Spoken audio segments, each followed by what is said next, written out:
Caffee Oromiyaatti koreen dhaabbii dhimma misooma baadiyyaa magaalaa Adaamaatti hojiilee misoomaa fi kenna tajaajila seektaraalee adda addaa aanaa Awaash Malkaasaa daawwate. Caffee Oromiyaatti koreen dhaabbii dhimma misooma baadiyyaa magaalaa Adaamaa kutaa magaalaa Bokkuu Shananii aanaa Awaash Malkaasaatti hojiilee misoomaa inisheetivii kilaastara muuzii fi paappayaa nyaata barataa mana barumsaa Awaash Malkaasaa sadarkaa tokkoffaa akkasumas kenna tajaajila seektaraalee galii lafaa fi carraa hojii uumuu daawwataniiru. Caffee Oromiyaatti durata koree dhaabbii dhimma misooma baadiyyaa obbo Diriirsaa Waaqumaa hojiilee misoomaa fayyadamummaa hawaasaa mirkaneessuuf gargaaran hedduu hojjetamuu kaasaniiru.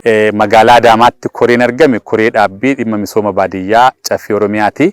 Kana jiddu galeessa godhachuudhaan aanaa kanatti argamnee hojiiwwan misoomaa gama dinagdeetiin jiranii, gama hawaasummaatiin jiranii, akkasumas hojiiwwan tajaajila kennuu yookiin tajaajila bulchiisa gaarii waliigalaa aanaa kanatti ilaaluudhaaf carraa argannee jirra. Akka ciminaatti wanti guddaanii fi fakkeenya gaarii ta'uu danda'u qonna magaalaa bal'inaan bulchiisni magaalaa Adaamaa itti deemaa kan jiru ta'uusaa. Hundaa ol galmoota misooma magaalaa galmaan ga'uudhaaf wabii nyaataa mirkaneessuu, carraa hojii uumuu galmoota jedhamanii qabamanii jiran dhugoomsuudhaaf magaalaa Adaamaa keessatti wanti fakkeenya guddaa ta'uu danda'u aanaa kanatti mul'achaadha kan jiru. Dirree irratti argaa jirtan yookiin immoo dirree itti waliin jirru kana keessatti akka koree dhaabbiitti kan taajjabnee fi kan ilaalaa jirru kilaasterriin muuzii hektaara 100 lakkaa'amu oomishamee ilaalamaa kan jiruu fi yeroo ammaa misoomee jallisiidhaan kan jiru ta'uusaa.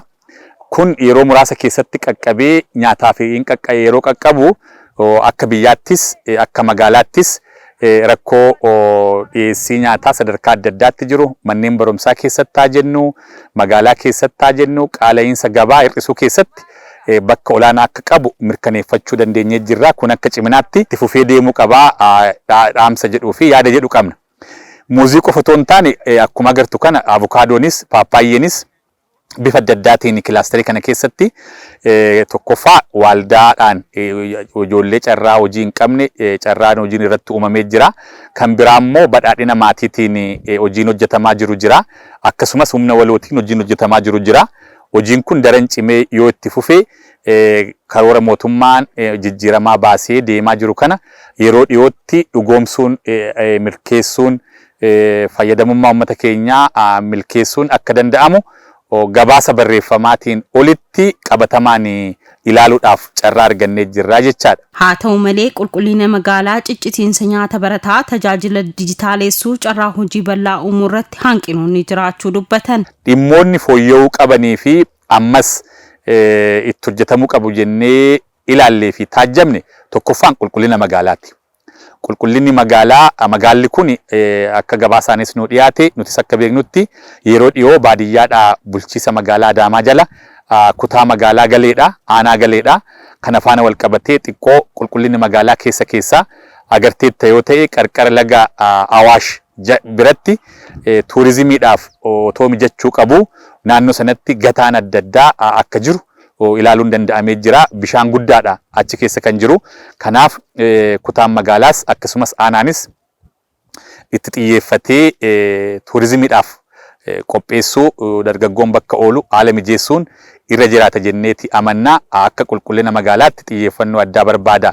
Magaalaa guddaa otoo hin taane kan aanaa kanaa jechuu barbaadeetaniin aanaa magaalaa Awaash qarqara jiru kanaa jechaa kan inni biraa naannoo mana barnootaattis nyaanni barattootaa ciccitaadha. Yeroo dhaqnetti dhiyaachaa wanti ture jira. Garuu immoo ammas xiyyeeffannoo addaa kan barbaachisu keessumaa barattoota bu'uura boruu barattoota kutaa 1 hanga 4 jiran nyaanni isaanii idilaa'ee torbaan guutuu akka laatamu mootummaan kallattii kaa'eera. Inni kunis xiyyeeffannoo addaa barbaada jenneedha kan ilaallee jirru. Kanarraa kan hafe qabannaa ragaa faana wal qabatee ragaa hojiin dijitaalizeeshinii teekinooloojiitti fayyadamu magaalaa Adaamaa keessatti akkuma biyyaattis fakkeenyummaa gaarii akka qabu gabaasaanis qabatamaanis mirkaneeffannee jirra. Haa ta'uutii sadarkaa aanaatti immoo yeroo gadi buutu akka magaalaatti akka kutaa magaalaatti duraa duubaan wanti hojjetamaa jiru akkuma jirutti ta'e ammas xiyyeeffannoo kan barbaadu ta'uu hubannee jirra jechaadha. Waggoottan dhiyoo asitti humna jiru hubachuun gara gochaatti jijjiramaa jiraachuu himanii ammas dheebuu misoomaa hawaasni qabu dhugoomsuuf caalmaatti hojjechuun barbaachisaa ta'uu hubachiisan. Bulchaan bulchiinsa aanaa Awaash Malkaasaa obbo Jamaal Muhammad aanichaatti hojiilee misoomaa fi nageenyaa hedduun hojjetameen bu'aan fayyadamummaa hawaasaa qabatamaan ilaalamaa jira jedhan. Kaanaa keenyatti hojii misoomaa bal'aadha bara kana kan qabnu.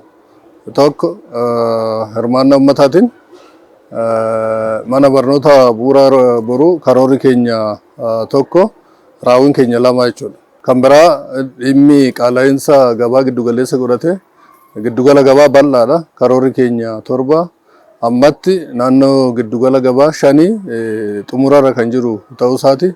Tursiisni daa'immanii hojjetamee jira.